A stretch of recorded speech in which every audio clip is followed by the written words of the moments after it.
Marvel's Eternals could have been the best MCU property created. It could have been one of the best superhero properties made, but they just dropped the ball. They had so much potential. These are characters that people know very little about, if anything at all. They have a very interesting premise. They could have been created to be this really compelling, impactful thing. Just think about this for a second. A movie about 10 superpowered gods whose philosophy and moralities get shaked to the core, so they have to go on a journey of self-discovery with world-ending stakes that will inevitably turn them into superheroes. That could have been so cool, but it's not, because the writing for the movie isn't on point.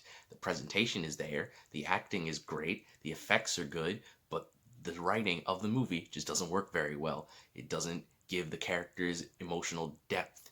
They're nothing beyond caricatures. So whenever they do something based off of their vast, in-depth character flaws, you don't feel it because you don't get to see who they are as characters. There are very brief moments where you get to see these characters shine as to who they are as people.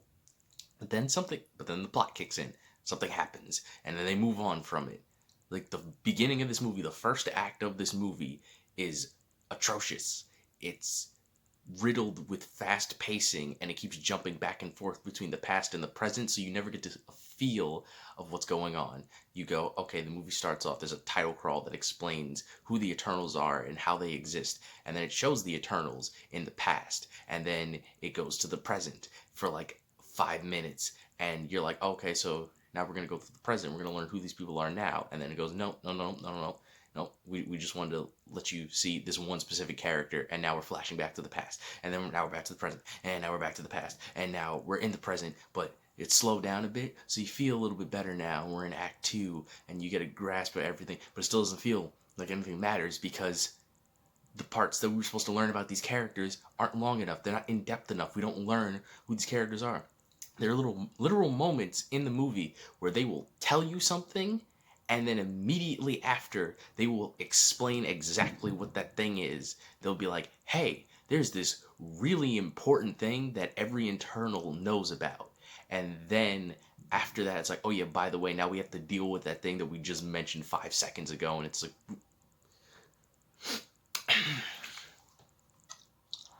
okay, all right, that came out of nowhere. And I know I sound very negative right now. I did enjoy this movie. I just am upset at the fact that it has so much missed potential, because this movie truly could have been great.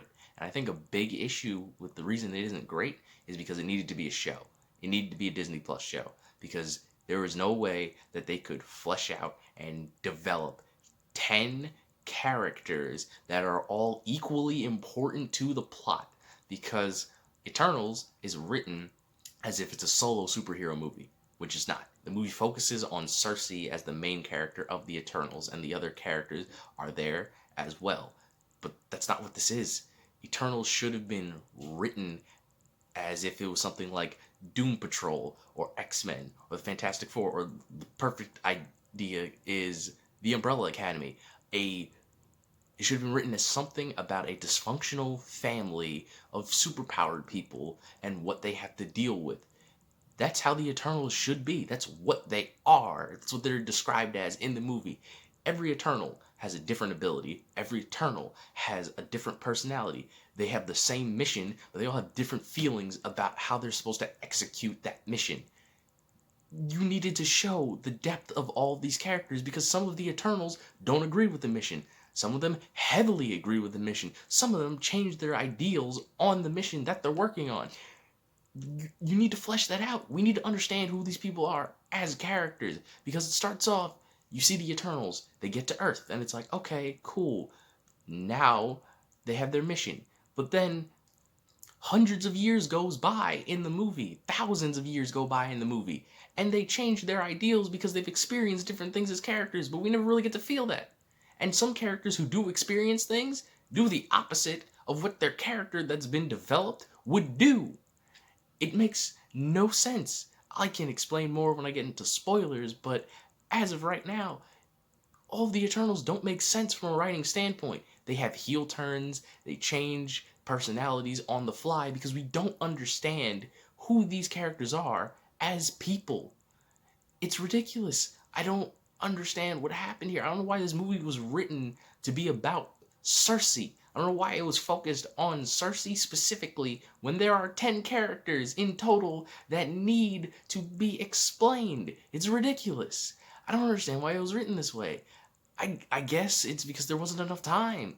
Like, Eternals honestly should have been written like Dune, because Dune, it was written to be a multiple part movie. So they were able to slow down and take the time to explain everything. And to be honest, Disney should have done that with this, or made Eternals into a show, because there wasn't enough time to flesh out. Like, I'm sure if Eternals was like a 5 hour movie, like a 5 hour epic, I'm sure they could give each and every character the time they needed to flesh out who they are, explain the threat that they have to face, their fleeting and changing emotions. They could have gone in depth with everything and explained it, and it would have been awesome. It truly would have been great. But no, that doesn't happen. They gave them 2 hours and 37 minutes. They gave them a big budget, and they said, make it work. And Chloe Zhao and all the actors on the Eternals, they did a great job. They did what they could, but it just misses the mark. And it sucks because I really could feel the emotional connection between these characters in certain scenes. I don't know if it's because of the acting or the writing or both, but there were brief moments before the main story would show up and kick in and distract from it that you would get to see them interact. Like I mentioned before, the dinner scene for that you my bad, I didn't mention before. The dinner scene from the trailers that you've probably seen a bunch. It is awesome. It's a good scene that you get to see all the Eternals interact with each other, how they truly care about each other, how they crack jokes, and how each of them views the world differently. It's a beautiful scene. You get to feel each and every character's personality, but that doesn't flow throughout the whole movie, and that's a big problem this movie has. It has a terrible flow. Because at the beginning of the movie, it's very choppy. It goes back and forth with everything. And then on top of having a terrible flow, it has fast pacing. So you're going through, jumping around with this fast pacing, and it's not flowing the way you think it should. Because it's just, the past just was used as an explanation to explain what happened to all of the Eternals. It's like, okay, so this Eternal has this problem, so this flashback will show that problem. Why did all of the Eternals split up? Okay, here's why all of the Eternals split up. The flashbacks weren't there to develop the Eternals as characters. The flashbacks were there to explain why the Eternals are separated and why one of them has a specific flaw. That's not how that should have been. It explains, okay, yeah, this is where the whole God thing comes from. This is where the problem this character has comes from, and this is why they're all split up. That's it. It was not there to develop their characters individually so you can understand them deeper and have a feel for what the movie was going to deliver to you. That's not what it was there for, which was highly unfortunate because it really could have given them so much more depth if they had the time. But again, this movie is 2.5 hours long. Well, 2 hours and 37 minutes, so almost 2 hours and 40 minutes long. It's just not enough time. It's not enough time to give 10 people the relatable depth that they need as characters and execute a world-ending storyline to then finish up the movie. And then also you gotta throw in a bunch of Marvel quips and the after credit scenes that connect it to future installments in the MCU. Is too much. It's just too much that they tried to put in here for the limited time that they had. If, like I said, if Eternals was a show or if it was like a 2 or 3 part movie, this would have been fine. They would have been able to slow down everything, would have been able to make it flow. Honestly, I feel like you could have written an entire Eternals movie about them in the past, because the Eternals have been on Earth for thousands of years. You could have written an entire movie about them in the past and what their life was. That could have been a whole part 1. And then part 2 could have been them in the present dealing with what's going on. That would have worked out so much better because that would have allowed them to flesh out everything that they needed to Part 1, see them in the past when they first got to Earth, see their interactions as a family, learn why they split up, and then you get to Part 2, you see them in the present, you see the current threat that's happening, and you see them come back together and deal with the threat. Would have worked out perfectly, but we didn't get that. We got what should have been a 2-part film mashed together into a slightly long one movie that's now just gonna be mediocre in the terms of every MCU movie. And don't listen to the news articles that you see. This is not the worst Marvel movie. There are worse Marvel movies out there that have no heart and no soul. They're just, you flip it on and it happens. That's it. Okay, so Eternals is definitely not the worst Marvel movie. Okay, it has flaws. Yes, it has flaws in the writing. 100%, I will agree with that, but it's definitely not the worst Marvel movie. And I think at this point, I am out of what I can say without spoilers because I want to go more in depth to why this movie didn't work for me. I still enjoyed it a bit, but like why I think it just missed out on its massive potential. So with that, from this point onward, I'm going to be talking about spoilers. So if you don't want to hear any spoilers about Eternals, then I highly suggest that you leave right now. And here we go. I'm going to talk about spoilers. So for starters, the Eternals' main prerogative. They are created by the Celestial Arisim to destroy deviants so that sentient life on planets can develop so that the celestial that's inside the planet can siphon the energy from all of these sentient, intelligent life forms operating on the planet and then can give birth, which would destroy the planet. However, 4 out of the 10 Eternals do not have abilities that are designed for combat. So their leader, Ajak, Cersei, Sprite, and Droog, those 4 Eternals cannot fight. They're terrible at fighting. They cannot fight deviants. Like, they show a scene where Ajak is really good at hand-to-hand combat, but she can't fight a deviant. She can't fight a weird lizard monster. It doesn't work that way. It doesn't work. She can, because each of their abilities is not optimized for combat, which doesn't make any sense because they were created by a Celestial with the specific purpose of fighting deviants so that they can protect intelligent life forms. Like, it makes sense in other properties like Doom Patrol or the Umbrella Academy where they have weird abilities and they still have to work together as a family. But it doesn't work here for the Eternals because the Eternals are artificial life forms that were created for a specific task, so each and every one of them should have had an ability designed for that task. But healing, mind control, changing inanimate objects, and illusions don't work as combat tools because there are tons of scenes where all 4 of those characters get into a fight and they suck. They're the worst out of the Eternals at fighting. Cersei can trap deviants in ice by changing the elements around them so that they get stuck in water, but in ice, sure, she can trap them in the floor so a different Eternal can kill them, but like when she has to fight one herself, it just didn't work out for her. She nearly died. Sprite was the same. Sprite can create illusions so that you don't know which Sprite is real, but as soon as it finds her, which happens within like the first 5 or 10 minutes of the movie, Sprite and Cersei fight a deviant and they both almost die because they can't fight. Droog, he can control minds. It's flimsy about what he can and can't control because they say if Droog has enough power, he can mind control a Celestial, but then you never see Droog mind control an Eternal or a Deviant. He can mind control humans, which is okay, sure, but that's not gonna help you fight the weird lizard alien monster that's trying to kill you. And Ajak, she can heal herself and she can heal others, but she doesn't have like super strength. She's skilled with a weapon, but that's it. That's it. She has, like, if you kill her before she can heal herself, that it's done. She can't do anything beyond that point.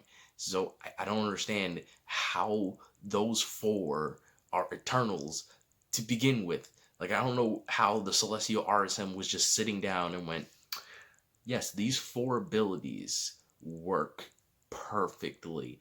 That is exactly how they're going to be created. This is the most optimized ability for them to kill lizard creatures.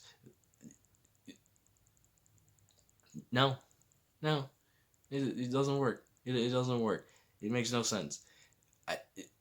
It it's just their principle for existence versus what they can do just doesn't match up together. It just doesn't work.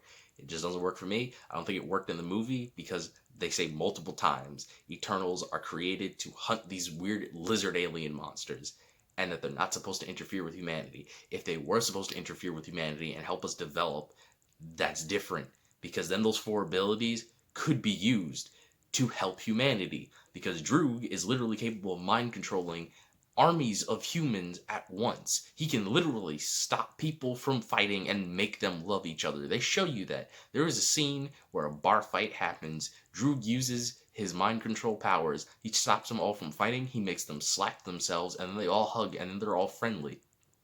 He can stop wars just with a thought. But he's told numerous times, you're not allowed to do that. You can't help people. You're not allowed to do that. The Eternal, Phaistos, he can create anything with his powers. At one point, this is back during 500 BC in Babylon, he invents the steam engine, and he's like, hey, I think this could help out humanity. And their leader Ajax like, no, we're not supposed to help them. You can't give them that. If you want to give them something, it has to be something that's more low tech if you want to help them develop. And it's just like, okay, sure, that okay. So what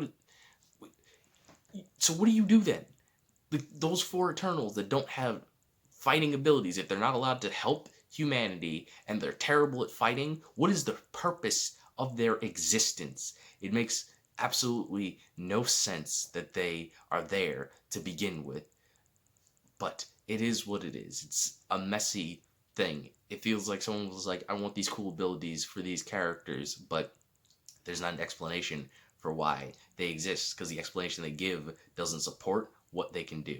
But it is what it is. And Ajax, as I mentioned, if you kill her before she can heal, that's it. That happens. That happens. Ajax dies. You don't see her death until towards the end of the movie, but Ajax gets murdered by a bunch of deviants because she can't fight. She fights like 3 or 4 deviants, and she heals herself in the fight so she can keep fighting, but like she has to use like a human shotgun to try and ward them off. And I'm just like, you're intergalactic space god, and your job is to kill these things, but you can't do it. That's ridiculous. Because if you were to put Icarus or Makari or Phaistos or any of the other Eternals that can fight against like a group of deviants, especially if you put Icarus or Athena against them, they're gonna run through them like it's nothing. Or Gilgamesh, they're just gonna tear them apart. So what is the point of having 4 Eternals that are essentially a militia group that can't fight? What's the point? There's no logistical point behind it. But anyway, going into more depth about their characters, about why things didn't work, multiple Eternals throughout the whole movie heel turn and leave the Eternals, and none of them feel worthy. Icarus is the only Eternal that betrays the group that there's a small semblance of understanding about why he betrays the group. In Icarus's case, Icarus was told by the leader of the Eternals, Ajax, thousands of years ago, the true reason that the Eternals were created. Originally, the Eternals believed that they were created to hunt down deviants. They thought they were created to hunt down these weird lizard creatures so that sentient life on planets could flourish, and then they would get to go home once the deviants were all exterminated. However, that's not true. The truth behind it is that the celestial Arishem created deviants to clear out apex predators on planets so intelligent life could flourish, so that that intelligent life could then develop energy for the celestial that's being born inside of the planet to be created. However, the deviants were too vicious. They became apex predators themselves and started hunting the intelligent life forms. So RSM created the Eternals to then go and kill the deviants and then keep the planet safe so that the celestial can be born. However, the flaw with that is when a celestial is born, they burrow their way out of the planet and completely destroy it, exterminating all life on that planet and blowing up the planet itself. So obviously, that doesn't sit well with some of the Eternals. But Icarus and Ajax knew this for thousands of years, and this weighed on Icarus's mind. Icarus couldn't be around the other Eternals because he knew if he was around any of them, especially Cersei, the one that he was in love with, he would just spill the beans and he would just tell them what's wrong. He would go, hey guys, so our life is a lie. We've been created hundreds, if not thousands of times to give birth to celestials. All of our memories are stored in this weird cocoon area that we don't remember because they erase our previous memories every time we're recreated. You would have just gone through the whole thing. He says that he would have done this, which is why he stayed away for thousands of years. And then when it gets brought to the present, and Ajax is like, hey, so the Celestial is about to be born, Icarus, and I changed my mind. We should save the Earth. We should save humanity. And Icarus is like, this is a joke, right? I spent thousands of years, I isolated and ostracized myself from my friends and family, the people I love for most in this world, the woman I love. I separated myself from everyone because you said we had to uphold this mission, and now you're changing your mind. No, we're not doing this. We are definitely not doing this. And then he kills Ajax. But he's still conflicted over it because Icarus doesn't want to kill his family.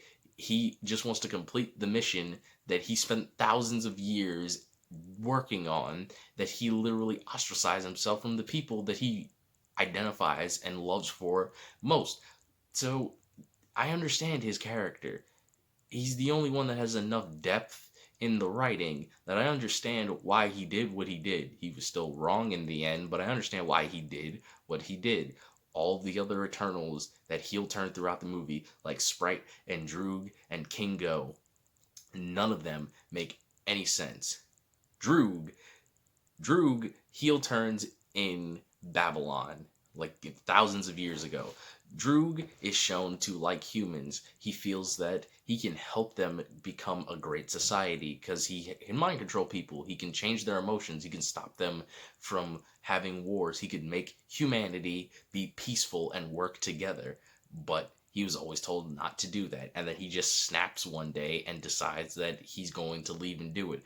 But then he doesn't because of reasons. After Droog leaves the Eternals and is like, I'm going to change the world, he just doesn't. He lives in a village in the middle of nowhere where he mind controls a bunch of humans to live simple lives, and it's just, what was the point of that big dramatic moment where Droog left the Eternals? Because they say that an Eternal hasn't died for thousands of years, but it's more that an Eternal has never died. Saying something hasn't died for a certain amount of time implies that one did die. So if I said a family member hasn't died in a decade, you would assume I mean none of my family members have died for the past decade.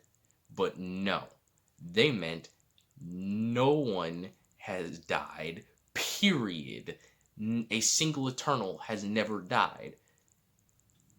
But you would think from the way they said it that they were implying that one died that much time ago. Because like I said, if I said a family member hasn't died for the past decade, you would assume that 11 years ago then a family member did die, and now a decade has passed and not one has died since that last one.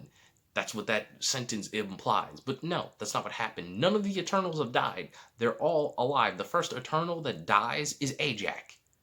So Why did you phrase it that way? It made me believe that Droog was killed by an Eternal because he decided to change the world. But no, instead he just changes his mind. He leaves with an entire army of humans after stopping a war, and he's going to change the world, and he doesn't. He doesn't do anything. He just lives in a small village. That's it. That's what he does after he decides to go on this massive world-changing quest. He just goes, you know what? Nah, I'm not gonna do it. Nah, I'm not gonna do it anymore. Why? Why did you make a big point of showing him heel turn and leave if that was what was going to happen at the end of the day? It makes no sense. Kingo has profited the most off of humanity throughout his thousands of years of existence. He loves humans. He is integrated into human society. He is a famous actor who literally left living with the Eternals, because him and Sprite are best friends. At least we're told that. Him and Sprite are best friends, and they used to live together, and they used to change locations every 5 years so people wouldn't notice that they don't age. And then he was like, you know what? I don't like doing that. I like humans. I want to stay in the same location. So he does, and then he becomes a famous actor. He loves humans. But then, randomly, as the movie progresses, when they learn that a celestial is in the earth and that when it's born, it's going to blow up the planet, exterminating all human life, Kingo goes, I don't think we have a right to kill a celestial. We don't have the right to do that. So although I love humanity and I want to save them, I'm not going to do it. What? Excuse me? That's like someone saying I'm a pacifist and then punching someone. Those two things don't work. They don't make any sense. You can't say and do one thing and then do the other. It doesn't make any sense. He says, I love humanity and I want to save them. If I can save them, I would save them. But then on the other hand, he's like, I don't have a right to kill the thing that would allow me to save humanity, so I'm just not gonna do it. It doesn't make sense. He, out of every Eternal, is the one who should have wanted to save humanity the most. He should have wanted to save them the most. He doesn't. It doesn't make any sense why he doesn't, but it is the way it is. Sprite could have been really cool. Because out of every Eternal, for whatever reason, Sprite was created in the body of a teenager. Sprite can't age because Eternals are built to never age. However, the problem with that is Sprite has the mind capacity of someone who is thousands of years old but is trapped in the body of a child. So no one takes Sprite seriously. Like outside of the Eternals, everyone sees Sprite as a child, so Sprite can never do the things that the other Eternals can. Sprite can't go out for drinks. Sprite can't get into relationships. Sprite can't have kids, so on and so forth, because Sprite is trapped in the body of a child, which infuriates Sprite. But you don't really get to see that depth. And also, Sprite is apparently in love with Icarus. We're told this multiple times, but we don't really get to see it. We don't get to see it. Like, we're just told. It's like there's a nice scene where Kingo and Sprite talk, and they give a nice analogy over the situation between Sprite, Icarus, and Cersei. Kingo more or less says that Sprite, Icarus, and Cersei are like Peter Pan, Wendy, and Tinkerbell. And he goes, Sprite, you're Tinkerbell in this instance because Tinkerbell loves Peter Pan, but she can never be with him because of her circumstances. And that is literally what Sprite feels. Sprite is trapped in the body of a child, so no matter what she did or how she tried, she could never be with Icarus, which is fine. That makes sense, but they just tell us that. We don't really get to see Sprite love Icarus. We don't get to see those moments. We're just told about it, and then at the end of the movie, she goes, oh, okay, Icarus is evil, and he's gonna destroy the planet, so I'm gonna side with him. And it's just like, that doesn't work, because Kingo also mentions that Sprite is the reason that he loves humans, is that Sprite is shown to be one of the Eternals, like Cersei, Kingo, and Sprite are shown to be the three Eternals that love humans the most. Sprite used to put on illusion shows and tell these epic stories to humans so that they would be inspired and want to go out and adventure and progress. She loves humanity. Sprite's whole character is that she hates the fact that she can't interact with humanity because she's trapped in this child body. yet her reasoning for betraying the rest of the Eternals is that she's in love with Icarus. That doesn't work. It doesn't make any sense. It's a flawed character development moment because none of these characters are truly developed. And as I mentioned, Cersei is the main character, which she shouldn't be. She should be an ensemble cast. The movie starts off showing Cersei with another important Marvel character, the Black Knight. I don't really know much about his character, but they show that the two of them are in a relationship together. And within 5 minutes, that becomes completely irrelevant. It goes, hey, I'm in love with this guy. Okay. And then a deviant attacks. Icarus shows up and she goes, hey, babe, so I have to leave with my ancient god family to go save the world. Bye. He's irrelevant for the rest of the movie until like the last scene and the first, and not the first, the second after credit scene. Those are the only two times his character is relevant because he shows up and he's like, hey, Cersei, so by the way, I have to tell you something really important. There's something about my family history that is really weird. And then they don't get to finish because Cersei gets kidnapped by the celestial Arishem, and then Dane goes to grab a weird ancient demon sword, whatever the hell it is. He went to pick it up and become the Black Knight, I assume, is what would happen if he picked up the sword. And then Blade shows up and goes, are you sure you're ready for that? Which, that was cool. That was the first introduction of the character Blade in the MCU. So that was an interesting after credit scene. The first after credit scene was also pretty interesting as well. But that has nothing to do with the rest of the movie. The Eternals themselves just needed more character development. None of the Eternals have depth. And you notice I'm not mentioning much about a lot of the Eternals because they don't have any depth, like Makari. Alright, that's something also that bothers me. Makari is an Eternal that can't speak. She has to use sign language to communicate with everyone. Why? Why would you do that?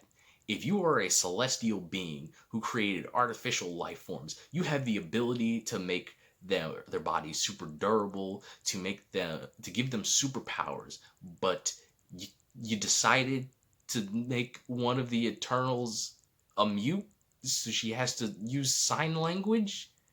What? Why? That makes absolutely no sense. There is no explanation for it. Like the same thing with Sprite. Sprite is in the body of a child. Why? Why would Arisham do that? What does that warrant? It's something that's never explained in the movie. They don't explain why the Eternals are designed the way they are. They just are. Sprite and Makari don't make any sense. They have flaws in their designs. Makari, like I said, has to use sign language to communicate with everybody. Why? Why can't she just speak? Why would you develop a flawed product and then continue to use it forever? And then Sprite is the same thing. Sprite is trapped in the body of a child. Why would you do that? Why would you develop someone like that? It's just a flaw in the writing because there isn't an explanation for why they exist like this. There's defective, but they don't explain why they are that way. It's just nope. That's just it. We're not gonna continue explaining it. But they just don't have character development. Ajak, you barely know anything about Ajak. She's around. She's the leader, and then she dies. That's it. It's like, oh well, cool. I'm sorry, Salma Hayek, that they wasted your potential as this character because you didn't really get to do anything. I mean, Eternals are capable of being reincarnated, so it's possible that in the future Salma Hayek will return as Ajak, but as of right now, she's in a few scenes in the movie and she's dead. That's it. She doesn't really get to do much in the movie. Angelina Jolie's character is one of the most interesting Eternals. Is that she has, this is what I was talking about earlier when I mentioned they introduced something and then immediately got rid of it. Her character has the ability, no, my bad. Her character has a disease that essentially is the Eternals remembering all of their past lives. Arishem made a mistake when recreating some of the Eternals sometimes, so they remember their past memories in fragments and it starts driving them insane. So she has this, and it goes away and comes forward randomly, and sometimes like it's super convenient. Sometimes like it happens a lot until it doesn't, and then the movie's able to progress properly, and then it happens again, and it's like, okay, So this was kind of just there for plot reasons, because in the past they go, hey, in the present, Cersei says that she became the new leader of the Eternals because the orb that Ajak had that made her the leader latched on to her, and that she spoke to Arishem. And then Icarus is like, are you sure about that? Maybe you have the crazy madness that some Eternals have. And then they flash back to Babylon, and it's like, ah, yes, Athena had this disease, and they explain what it is, even though all the Eternals should know what it is. And then they learn later on the truth behind it, and that it's actually them remembering their past lives. And it's just like, okay, sure, that that came out of nowhere completely. Like, you mentioned it, and then you went back in time, and then you're like, ah, no, no, no, no, no, no, no. It didn't just come out of nowhere. See the flashback we're showing you right now where it happened. And again, this brings up my problem before, is that Eternals should have been told in chronological order in a 2-part movie, because then if I were to see this in like a part 2 where they mentioned that Cersei could have had this thing that Athena had, it would have made sense. It would have flowed naturally, but it doesn't. Gilgamesh is a cool character. He's the one that I mentioned earlier, that he had an emotional breakdown that they completely destroyed with a joke. Is that they find Gilgamesh loves Athena, so when she started to lose her mind, he took her and they ran off somewhere, and they've been living peacefully. So when the Eternals go to find them, they also tell Gilgamesh that their leader Ajak had died, and Gilgamesh was in the process of taking a pie out of the oven, and he loses it. He like drops the pan, and instead of like him just dropping the pan normally and like it just falls on the ground and then he starts having an emotional breakdown, no, his arm just slumps, and then the pie slides out of the pan slowly onto the floor, and I'm just like, this is not the time for a joke. Why are you doing this? And then after that, they just kind of like ignore the joke, and he starts like breaking the pan with his super strength because he's having an emotional breakdown. I'm like, you ruined the scene already. Like, the scene was very impactful until you decided to ruin it with a joke of a pie falling out of a pan. What made you think that was a smart timing for a joke? It's ridiculous. Also, Gilgamesh is one of the Eternals that does die later in the movie, but unfortunately, I do like his character. He did have some depth. You got to see his love for Athena, and why he cared about her so much, which was good, and that is how he dies, protecting her. So I guess that did work out, but I wish I knew more about his character. He was interesting. He's an interesting, big, strong guy. The big, strong guys in series are usually the ones who are stupid and have very little depth. But he wasn't one of those, which is unfortunate because I wanted to learn more about him since he has more depth to his character. Just, the whole movie is just flawed because they needed more time to explain these characters' details. Like, Droog and Makari are supposed to be like really close, like either friends or they're in love with each other, and they make a joke out of it. Like, when Makari and Droog see each other after thousands of years, they're like really close and lovey-dovey, and all the other Eternals like, whoa, whoa, whoa, whoa, yo, this is new. Hold on a second, what's going on here? This is new. I ain't remember this before. What's going on? Y'all need to stop it. And it's just like, you're kind of right. Like, we see them close, like they have camaraderie, but like them being in love with each other was something that wasn't shown before. So this could have been such a great film. It really could have been if they would have just given it the time it needed to flesh itself out. But it doesn't have that time. These characters don't have the ability to flesh anything out. We get small glimpses of them, and then that's it. It's just very disappointing. It could have been an awesome film. It could have been one of the best superhero films ever made, but we just didn't get it. I hope in the future that, if we get more Eternals, they're written better, but for this movie, it's just not that great. It's not the worst Marvel movie. It definitely isn't the worst. It has some really cool things, like the direction and the action and everything. Those are really good, which is something I really need to praise Chloe Zhao about. She knows how to write speedsters. Is that Makari's ability is super speed. And every scene that Makari uses her abilities, you never feel like she did something stupid with her abilities. She moves fast, constantly. The direction of her when she's running long distances looks great. her fighting enemies. She's always super fast. She uses high impact punches to knock people back. It works awesome. I love Makari. She's directed really well in the action scenes, and I want more of her. Oh, but one last thing before I end off. I forgot to talk about Phaistos, who is the Eternal, who probably has the most potential in character depth. Is that Phaistos is an inventor. I mentioned that he has the ability to invent anything.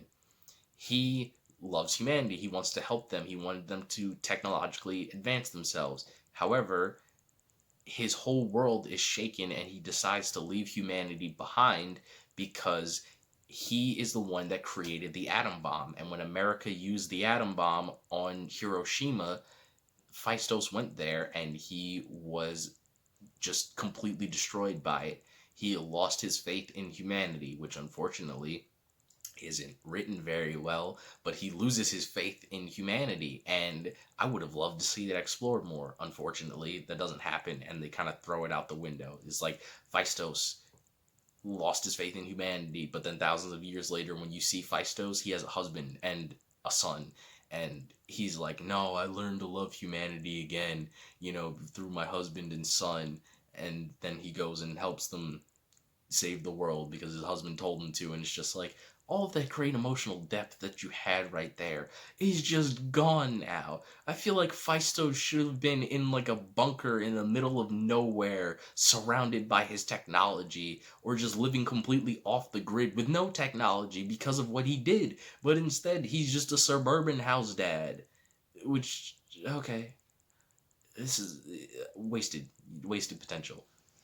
Very much wasted potential. Oh, right. And I almost forgot the dumbest thing about them. There are two villains in Eternals. One of them is completely useless. There is a deviant who is smart. It's capable of stealing the abilities of the Eternals, and it becomes smarter and more able, and it's able to kill them. But it's completely irrelevant to the story because, like, it has nothing to do with the main plot. Like, the deviants come back and the Eternals are like, what's going on? And then it's like, oh, okay, don't worry about that because, the Celestial is going to be born. We have to deal with that. And then the deviant shows up at the very end during the final battle where the Eternals who are trying to save the world are fighting Icarus, who's trying to let the world blow up. And it just shows up and then they kill it really fast. And then they go back to the fight with Icarus. It is completely pointless. That villain didn't need to be in the movie. Either focus on the weird apex predator deviant that's capable of stealing eternal powers, or focus on the Celestial. Just one or the other would have been better. But both of them, it didn't work. Because the deviant is completely inconsequential to the rest of the story. And they kill it really fast. It just doesn't matter. It didn't need to be in the movie, but whatever. That's my thoughts about how Eternals was kind of wasted potential. Like, I really wish it did so much better, but it is what it is. I hope it gets better in the future. And remember, people, you're innocent until proven villainous.